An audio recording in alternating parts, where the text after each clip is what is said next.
गांव के किनारे एक पुराना और सुनसान हवेली था, जिसे लोग भूतिया हवेली कहते थे।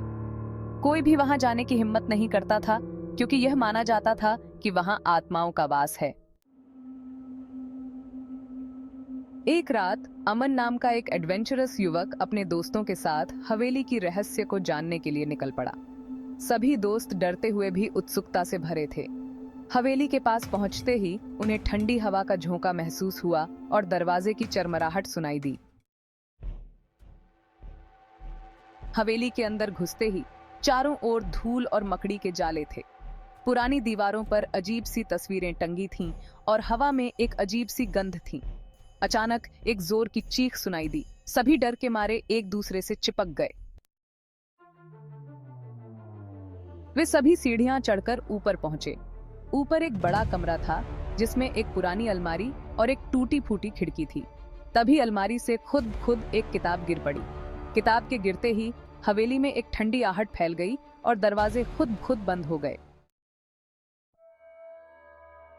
एक धुंधली सी आकृति हवा में उभरी।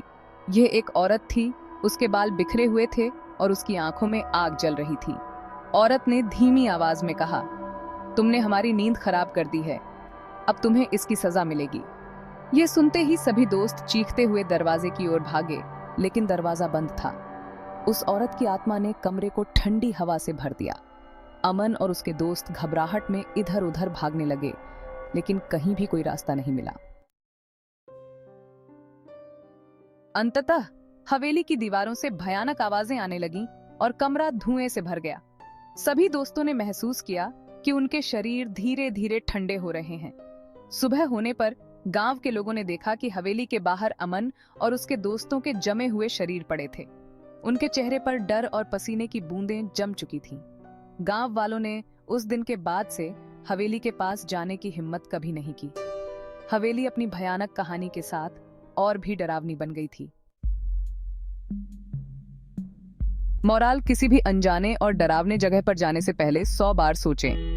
हर जगह की अपनी एक कहानी होती है, जो कभी-कभी बहुत भयानक हो सकती है।